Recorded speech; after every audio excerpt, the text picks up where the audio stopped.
அன்போடு வாழ்த்துகின்றேன். மீண்டும் ஒரு நாளிலே அவருடைய சமூகத்திலே கூடி வர தேவன் நமக்கு இறக்கம் செய்திருக்கிறார். ஆண்டவரை நாம் நன்றியோடு மகிமைப்படுத்துவோம். நம்முடைய ஆண்டவர் எப்படிப்பட்டவர் இதை நாம் சிந்தித்து வருகிறோம் ஒவ்வொரு நாளும் காலைகளிலே. இந்த நாளிலும் 1 கொரிந்தியர் 15ஆம் அதிகாரம் 57ஆம் வசனம். கொரிந்தியருக்கு பவுல் எழுதின முதலாம் நிருபம் 15ஆம் அதிகாரம் 57ஆம் வசனம்.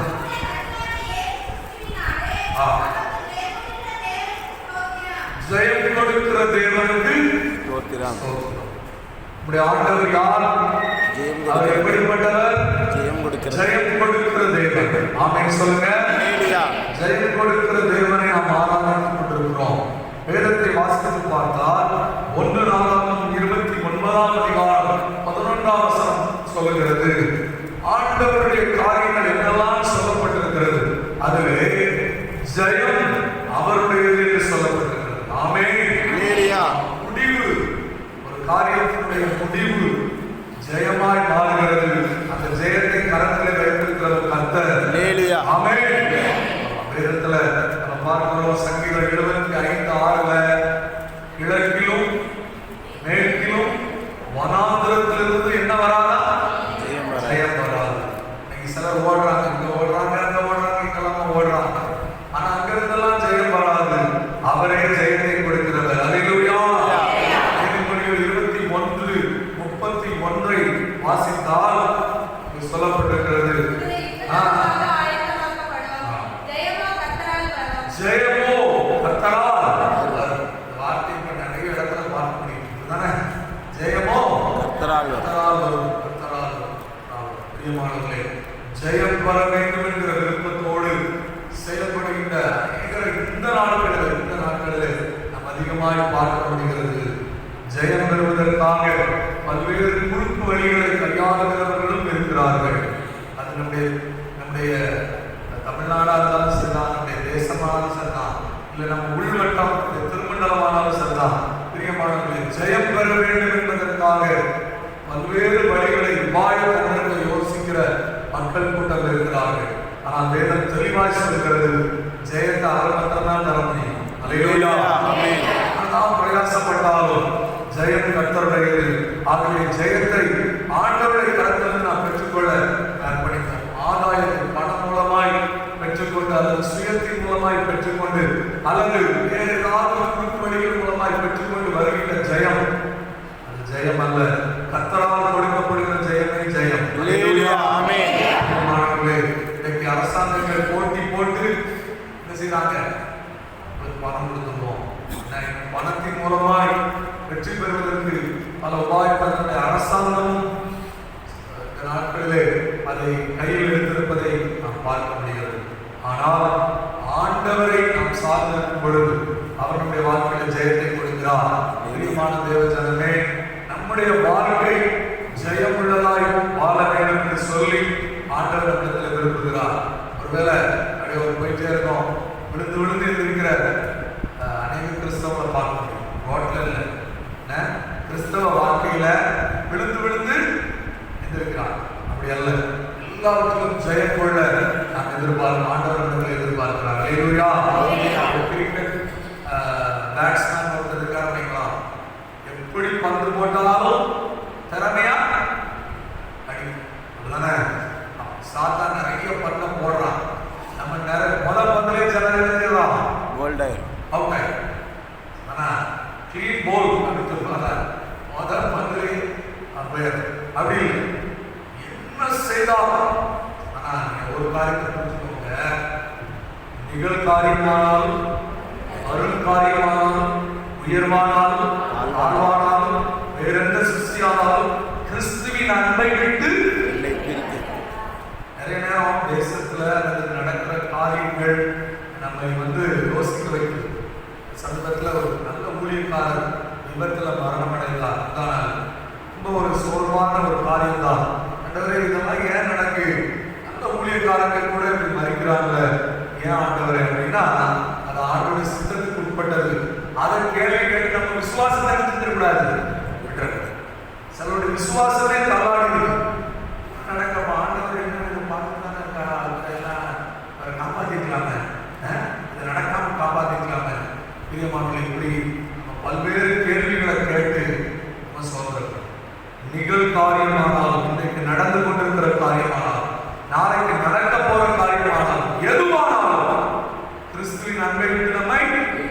பிரிக்கக்கூடாது. அந்த விசுவாசத்தில் நிலைத்திருக்கும் எல்லாம் அவருடைய சித்தத்துக்கு உட்பட்டது. ஆண்டவர் ஏதோ ஒரு காரியத்தை அனுமதிக்கிறார், நம்மளால புரிந்து கொள்ள முடியல. ஆனால் நம்ம கிறிஸ்தவ வாழ்க்கையை ஆண்டவருக்கு ஜெயமுள்ளதாய் வைத்துக் கொள்ள ஆண்டவர் எதிர்பார்க்கிறார். ஜெயத்தை நமக்கு கொடுக்கும்படி ஆண்டவர் விரும்புகிறார். அல்லேலூயா. நான்கு குறிப்பை சொல்ல போறேன். ஆண்டவர் எதிலெல்லாம் ஜெயம் கொடுக்கிறார், நான்கு குறிப்புகளை வேகமாய் சிந்தித்து ஜெபிக்கலாம். முதலாவது ஏசாயா தீர்க்கதரிசனத்தின் புஸ்தகம் 25ஆம் அதிகாரம் 8ஆம் வசனம். ஏசாயா 25:8. மரணத்தை ஜெயமாக விழுங்குவார். 1 கொரிந்தியர் 15:54-55 வசனங்களை வாசித்து பார்த்தால் வேதம் சொல்கிறது, மரணத்தை ஜெயமாக, மரணம் ஜெயமாக விழுங்கப்பட்டது. அல்லேலூயா. ஏசாயாவின் தீர்க்கதரிசனமாய் சொல்லப்பட்ட காரியம் நிறைவேறியது. மரணத்தை இயேசு ஜெயமாய் விழுங்கினார். அல்லேலூயா. அதுதான் ஏப்ரல் 4ஆம் தேதி நம்ம கொண்டாடுறோம். அப்படிதானே? ஏப்ரல் 4ஆம் தேதி 2 டேட்டை மறந்துடாதீங்க. 4ஆம் தேதி மறந்துடக்கூடாது, 6ஆம் தேதியும் மறந்துடாது. 6ஆம் தேதி இருந்து ஓட்டு போட போயிருக்கேன். அப்படியா? நல்ல ஜெபம் பண்ணி ஓட்டு போடுங்க. காசு வாங்காம ஓட்டு. ஆமென். ஹல்லேலூயா. ஹல்லேலூயா. நிறைய கொடுப்பாங்க, தலைக்கு எவ்வளவு கொடுப்பாங்க. சிலர் சொல்லுவாங்க, என்ன சொல்லுவாங்க, காசு வாங்கிக்கணும் பிரதர், அதை வாங்க வேண்டாம், வேண்டாம். அப்ப சிலர் சொல்லுவாங்க, நீங்க வாங்கி ஒரு எப்படி நம்ம வாங்கி யாருக்கு கொடுக்கணுமா? இந்த காசு வாங்கி யாருக்கு உதவி செய்யணும்? இதெல்லாம் சொல்லுவாங்க. கவனமா காசு வாங்காதுங்க. கிறிஸ்தவங்க, தேவனுடைய பிள்ளைகள் வாங்கிட்டு ஓட்டு போடாது. நியாயமா கர்த்தருக்கு பயந்து நீ நடக்கிற காரியங்களா உங்களுக்கு தெரியும், அதெல்லாம் கவனித்து கண்டிப்பா ஓட்டு போடும். கண்டிப்பா ஓட்டு போடும். ஆனா என்ன வேலை இருந்தாலும் எங்க ஓட்டு இருந்தாலும் தேடி போய் செஞ்சுருங்க, போட கண்டிப்பா ஓட்டு போடுங்க. உங்களுக்கு தெரியும், கவனித்து ஓட்டு போடும். ஏப்ரல் 6ஆம் தேதி 4ஆம் தேதி நமக்கு ஒரு மகிமையான நாள். அல்லேலூயா. கிறிஸ்து உயிர்த்தெழுந்தார். அல்லேலூயா. மரணத்தை ஜெயமாய் விழுங்கினார். மரணத்துக்கு அதிகாரியாக எபிரேயர் 2ஆம் அதிகாரம் 14-15 வசனத்தை வாசித்தீங்கன்னா, மரணத்துக்கு அதிகாரியாக பிசாசானவனை மரணத்தினாலே இயேசு மரணத்தை ஜெயித்தார். எதற்காக ஜெயித்தார்? மரண பயத்தில் வாழுகிற நம்மை மீட்டெடுக்கும்படி ஜெயித்தார். பல நேரத்தில் நமக்கு வர்ற வியாதி, நமக்கு வர்ற பலவீனம், நமக்கு வர்ற படபடப்பு நம்ம எப்படி சிந்திக்க சொல்லுது? போயிடுவோம் போலையே, உப்பேராது போலையே, அண்டி அப்பனாது இருக்காது போல அப்படி ஒரு மரண பயம் வருது. ஆனால் நான் வேற சொல்லுது, எனக்கு குறித்ததை அவர் நிறைவேற்றி முடிப்பார். அல்லேலூயா. அப்படிலாம் போக மாட்டீங்க, கவலைப்படாதீங்க. எல்லாருக்கும் தீர்க்க ஆயுசு. அல்லேலூயா. அல்லேலூயா. ஆமென். ஆறுதல் ஆமென் சொல்ல மாட்டீங்க. வாதியான உலகத்தில் நினைக்கிறீங்களா? ஆமென் சொல்லுங்க. அவங்க எல்லாரும் அந்த தீர்க்க ஆயுசை கொடுப்பார். அல்லேலூயா. தேவஜனமே, மரணத்தை ஜெயமாய் விழுங்கினார். மரணத்துக்கு மேலே நமக்கு அதிகாரம் கொடுத்திருக்கிற தேவன். வேதத்தில் வாசித்து பார்த்தால் சங்கீதம் 55:4 மரணத்தில் பிடித்துக் கொண்டது. ஒரு விதமான மரணத்தில் பிடித்துக் கொண்டது. சங்கீதம் 18:4 மரண கட்டு பிடித்துக் கொண்டது. மரண கட்டு.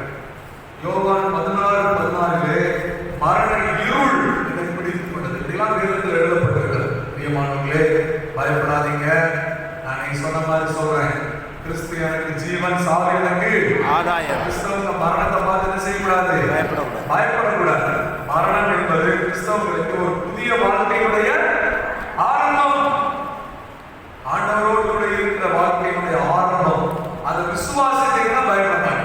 அல்லேலூயா. இன்றைக்கு மரித்தாலும் பரவாயில்ல, நான் அவரோடு கூட இருப்பேன் அப்படிங்கிற விசுவாசம் இருந்துச்சுன்னா பயப்படாங்க. பிரியமானவர்களே, உங்களுக்கு மரணத்தின் மேல் ஜெயம் தருகிறார், மரண பயத்தின் மேல் ஜெயம் தருகிறார். ஆனா பயப்பட வேண்டாம், கர்த்தர் ஜெயத்தை கொடுக்கிறவர். ஆமோஸ் தீர்க்கதரிசனத்தின் புஸ்தகம் 5ஆம் அதிகாரம் 8ஆம் வசனத்தை வாசிங்க. ஆமோஸ்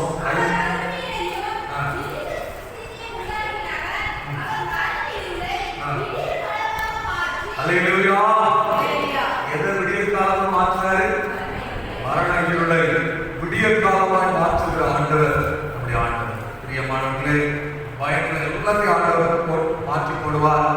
பயங்களின் மேல் ஜெயம் தருவார். அல்லேலூயா. ஆமென். நாங்க சின்ன பிள்ளைங்களுக்கு சொல்லிக் கொடுப்போம், ஜெயம் ஜெயம் இயேசு நாமத்தில் தோல்வியே இல்லை இல்லை. பயம் இல்லை, இயேசு என் துணை. பயம் இல்லை, இயேசு என் துணை. பயமே இல்லை. அல்லேலூயா. ஜெயம் ஜெயம் இயேசு நாமத்தில் தோல்வியே இல்லை.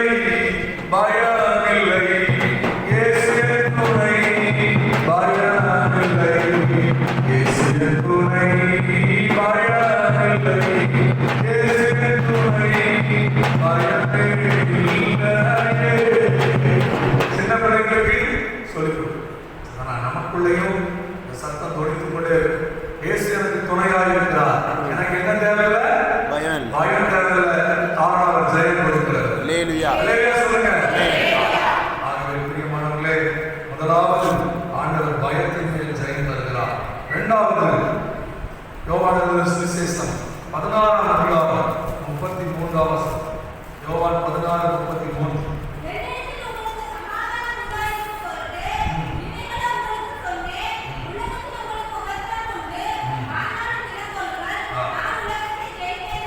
நான் உலகத்தை ஜெயித்தேன். இரண்டாவது ஆண்டவர் உலகத்தை ஜெயிக்கும்படி நம்மை ஆசீர்வதிக்கிறார். அல்லேலூயா.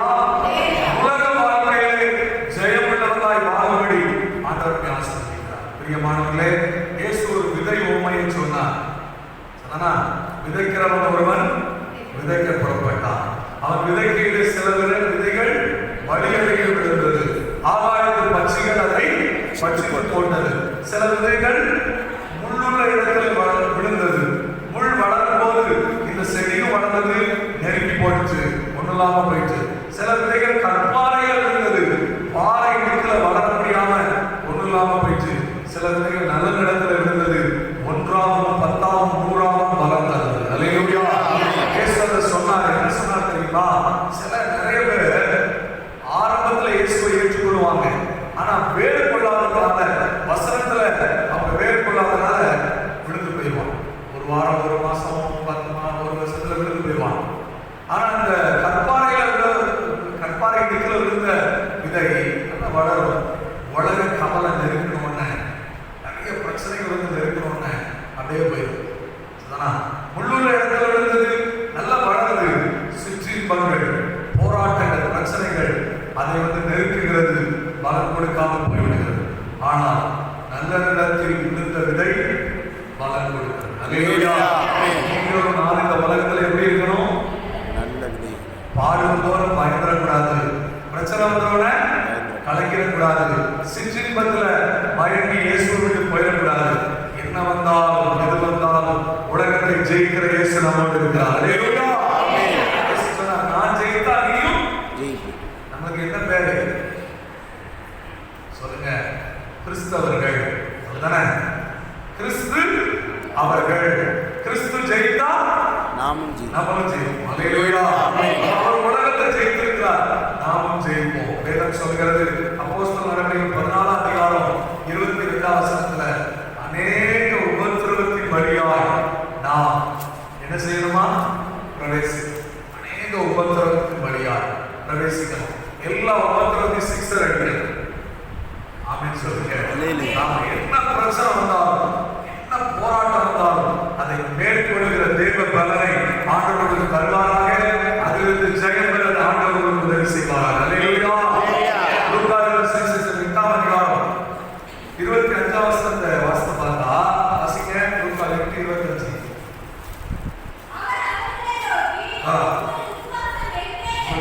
விசுவாசம் எங்கே? நல்ல கவனிங்க. இயேசுவோட தான் போயிட்டு இருக்கிறாங்க. படகுல காற்று பலமாய் இருக்கிறது, கடல் கொந்தளிக்கிறது. அதை பார்த்து பயப்படுறாங்க. ஐயோ, முக்கி போயிடும் போதே இயேசுவை போய் எழுப்புறாங்க. ஐயரே, மடிந்து போகிறது உமக்கு கவலை இல்லையா? கொஞ்சம் பாருங்கப்பா, இப்படி இருக்கீங்கள.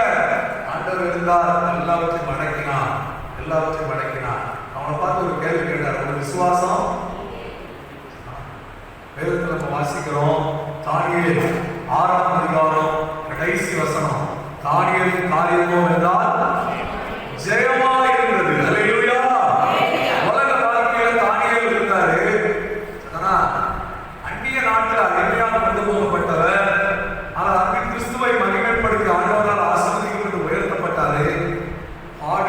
பாடு, மந்திரிமார்கள் பாடு. தானியேலை பார்க்கறாங்க, முத்து பார்க்கறாங்க, ஒரு தவறு கண்டுபிடிக்க முடியல. எப்போ இதுல கண்டுபிடிக்கலாம்? அவன் தெய்வத்தை தேடலாம் பாத்தீங்களா, அதுல கண்டுபிடிக்கலாம். அப்ப ஒரு உபாய தந்திரம் பண்றாங்க. என்ன பண்றாங்க? ராஜாவை தவிர வேற யாரையும் வணங்கக்கூடாது. ஆனா தானியேலை வென்றா அந்த பத்திரத்துக்கு கையெழுத்து வைக்கப்பட்டது அறிந்த போதும் தான் முன்பு செய்து வந்தபடி, அதான் முன்பு செய்து வந்தபடி, சிலர் வழக்கத்தை விடுறோம், தானியேலை விட முன்பு செய்து வந்தபடி தினந்தோறும் 3 வேளையும் ஜெபம் பண்ணி ஸ்தோத்திரம் பண்ணினார். அல்லேலூயா. 10 சொல்லுது. இரண்டாவது தானியேல் செய்த காரியம் தெரியுமா? இந்த ஒரு வசனம் வாசிங்க. தானியேல் 23 வசனத்துல கடைசி பகுதி வாசிங்க. 6:23. அவன் தன் தேவன் பேரில் விசுவாசித்தபடியால் அவனுக்கு ஒரு சேதமும் காணப்படவில்லை. அவனுக்கு ஒரு சேதமும். நல்ல கவனிக்கமா, உலகத்தை ஜெயிக்கணும்னா உங்கள்கிட்ட என்ன வேணும்? நான் பல தடவை சொல்லிட்டு இருக்கேன் சபையில், விசுவாச கப்பல் சேதமடையாம என்ன செய்யணும்? என்ன செய்தி வந்தா, எது நடந்தா, எது சுத்தி வந்தா சோர்ந்தே போயிருக்கும். அல்லேலூயா. காரணம் ஜெயம் தருகிற இயேசு நம்மோடு இருக்கிறார். ஏசாயா 27:16 என்ன சொல்லுது? விசுவாசிக்கிறவன் பதறான் என்பதால். 2 பேதுரு 1ஆம் அதிகாரம் 5ஆம் வசனம் வாசிங்க. 2 பேதுரு 1ஆம் அதிகாரம் 5ஆம் வசனம்.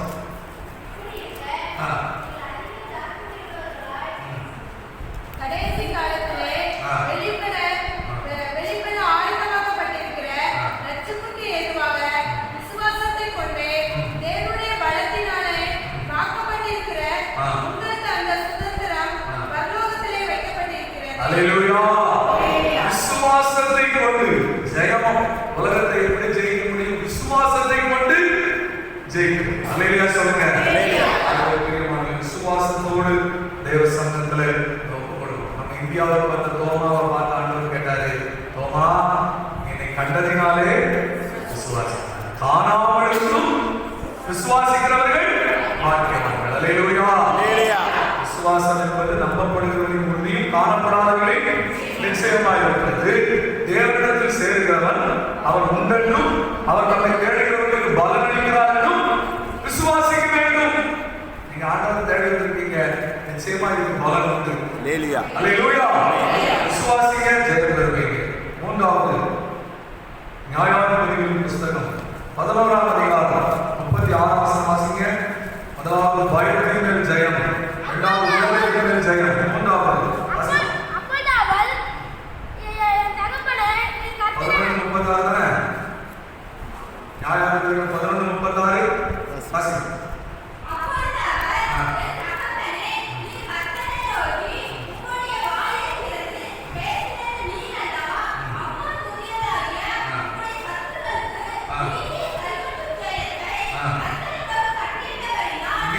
சத்துருக்களுக்கு முன்பாக நீதியை சரிகட்டும் ஜெயத்தை கர்த்தர் உனக்கு அருளினார். அல்லேலூயா.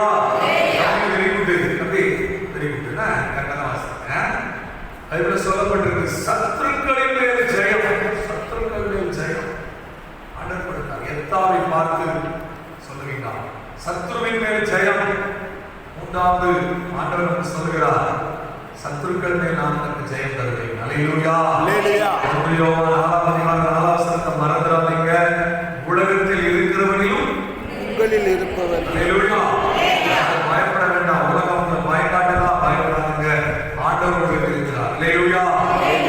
சொல்லுது மீகா 7ஆம் அதிகாரம் 6ஆம் வசனம், மத்தேயு 10ஆம் அதிகாரம் 36ஆம் வசனத்துல ஒருவனுக்கு சத்துரு அவன் வீட்டான். எப்படி போட்டிருக்கு? சத்துரு எங்க இருக்கான்? வீட்டுல. நிறைய பேருக்கு அப்படி இருக்கு. ஆனா தேவன் சொல்றாரு, அந்த சத்துரு மேலே தேவன் ஜெயம் தருவார். மட்டும் இல்ல, வீட்டுக்குள்ள இருந்தாலும் பரவாயில்ல, ஜெயிக்க விட மாட்டேங்காங்க, வேதவாசிகள் ஆண்டவர் பிரியமான பல தடைகள். வீட்டாரை விசுவாசத்தை கெடுக்க செய்கிற சூழ்நிலை. பிரியமானவர்களே, ஆண்டவர் சொன்னார், வீட்டாரை சத்துரு, ஆனா நான் சத்துருவின் மேல ஜெயம் தருவேன். அல்லேலூயா. 59:19 சொல்லுகிறது, வெள்ளம் போல சத்துரு வரும்பொழுது ஆவியானவர் உங்களுக்கு என்ன செய்வாரா? கொடியேற்றுவார். அல்லேலூயா.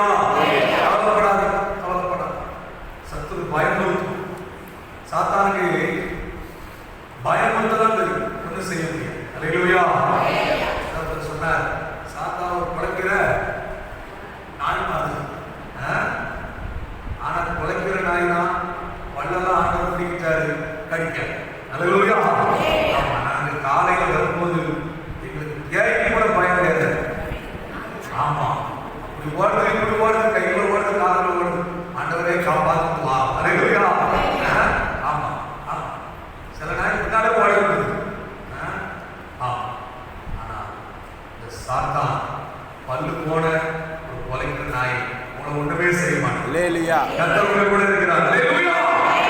நம்பிக்கையோடு இருங்க. சத்துருக்களின் மேல் ஜெயம் தருவார். கூடி கொடுக்கிறார்கள் நம்பி நிறைய பேர் கூடி இருக்காங்க.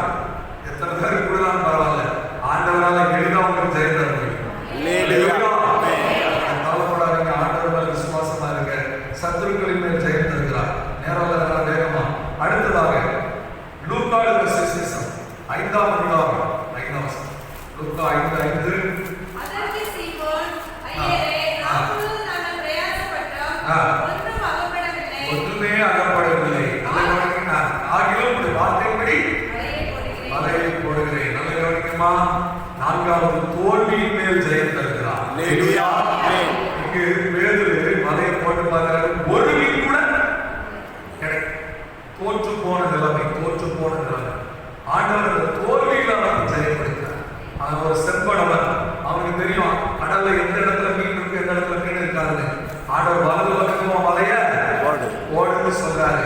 என்ன சொல்ற, ஆண்டவரே முழுவதும் பிரயாசப்பட்டோம், ஒன்று கூட கிடைக்கல, ஆனாலும் உம்முடைய வார்த்தையை நிறைவேற்று. அல்லேலூயா.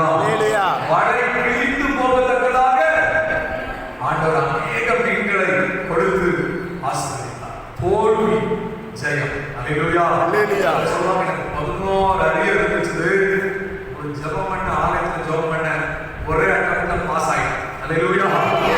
தோற்று போன நிலைமை, தோல்வியின் மேல ஆண்டவர் ஜெயம் தருகிறார். நாட்கள்ல ஏதாவது காரியத்துல முயற்சி செய்து தோற்று போயிருக்கிறீங்களா? தேவ சமூகத்துல சொல்லுங்க, ஜெயம் கொடுக்கிற தேவனே எனக்கு உதவி செய்யணும்னு சொல்லுங்க.